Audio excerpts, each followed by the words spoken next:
بسم اللہ الرحمن الرحیم۔ السلام علیکم محترم ناظرین، ایک مولوی صاحب نے ایک شخص کو بطور وظیفہ روزانہ پڑھنے کے لیے درود شریف بتا دیا، ساتھ ہی درود شریف کے کچھ فوائد بھی بتا دیے۔ وہ شخص بڑے ذوق و شوق سے دن رات درود شریف پڑھتا رہا اور ایسا اس کام میں مہو ہوا کہ دنیا کے کام چھوٹ گئے۔ اس کی بیوی فاجر تھی، جب کبھی خاوند کو دیکھتی درود شریف پڑھتے ہوئے تو اسے بے حد ناگوار گزرتا۔ ایک دن وہ بولی، ارے بدبخت، کیا تم ہر وقت صلی علی محمد کہتے رہتے ہو؟ اس کو چھوڑو اور مرد بنو، کچھ کما کر لاؤ۔ مگر اس کا خاوند ایسی طعنہ و تشنیع کے باوجود درود شریف پڑھنا نہ چھوڑتا تھا۔ اتفاق سے وہ شخص مہاجن کا مقروض تھا۔ مہاجن نے قرض کی واپسی کا مطالبہ کیا تو وہ شخص ادا نہ کر سکا۔ مہاجن نے عدالت میں دعویٰ دائر کر دیا۔ اب اس کی بیوی کو اور بھی موقع مل گیا، خوب زبان درازی کی اور خاوند کو برا بھلا کہا۔ وہ مرد صالح تنگ آ کر رات کو اٹھا اور دربار الہی میں نہایت عاجزی اور آہوزاری سے عرض کرنے لگا، یا اللہ، تو سب جانتا ہے، میں مہاجن اور بیوی سے لاچار ہو گیا ہوں۔ تو بے سہاروں کا سہارا ہے، تو حاجت مندوں کا حاجت روا ہے۔ دریائے رحمت جوش میں آیا اور اللہ تعالیٰ نے اس شخص پر نیند مسلط کر دی۔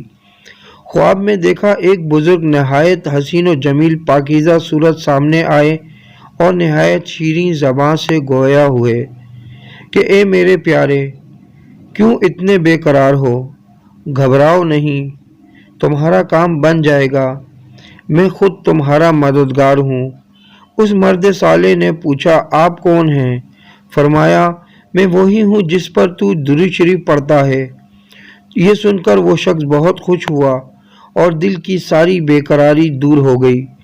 پھر سرکار دو عالم صلی اللہ علیہ وآلہ وسلم نے فرمایا، گھبرانے کی ضرورت نہیں، صبح تم وزیر اعظم کے پاس جانا اور اس کو وظیفے کی مقبولیت کی خوشخبری سنانا۔ جب وہ مرد درویش بیدار ہوا اور صبح کو اپنے پھٹے لباس کے ساتھ وزیر اعظم کی رہائش گاہ کی طرف روانہ ہوا تو دروازے پر جا کر دربانوں سے کہا، میں وزیر صاحب سے ملنا چاہتا ہوں۔ دربان اس کی حیثیت اور لباس دیکھ کر مسکرا دیے اور کہا کہ کیا آپ وزیر اعظم صاحب سے ملاقات کرنے کے قابل ہیں؟ ان دربانوں میں سے ایک رحم دل انسان بھی تھا، اس کو رحم آ گیا اور کہا، بھائی ٹھہر جائیں، وزیر صاحب سے پوچھتا ہوں، اگر اجازت ہو گئی تو ملاقات کر لینا۔ چنانچہ جب وزیر صاحب کو اس معاملے سے آگاہ کیا گیا تو وزیر صاحب نے کہا، اس آدمی کو لے آؤ۔ جب وہ شخص وزیر صاحب کے پاس پہنچا تو سارا واقعہ کہہ سنایا۔ وزیر صاحب وظیفے کی مقبولیت سن کر بہت خوش ہوئے اور اسے 300 دینار دے کر رخصت کر دیا۔ وہ مرد صالح گھر پہنچا اور روپے بیوی کو دیے تو وہ بہت خوش ہوئی۔ پیسے بیوی کو دینے کے بعد وہ مرد صالح دوبارہ درود شریف پڑھنے میں مشغول ہو گیا۔ جب مقدمے کی تاریخ آئی تو وہ 100 روپیہ لے کر عدالت جا پہنچا اور حاکم کے سامنے رکھ دیے۔ مہاجن روپے دیکھ کر حاکم سے کہنے لگا، جناب، اب یہ روپیہ کہیں سے چوری کر کے لایا ہے، کیونکہ یہ تو مفلس اور کنگال ہے۔ یہ سن کر حاکم نے پوچھا، بتاؤ یہ روپیہ کہاں سے لائے ہو، ورنہ قید کر لیے جاؤ گے۔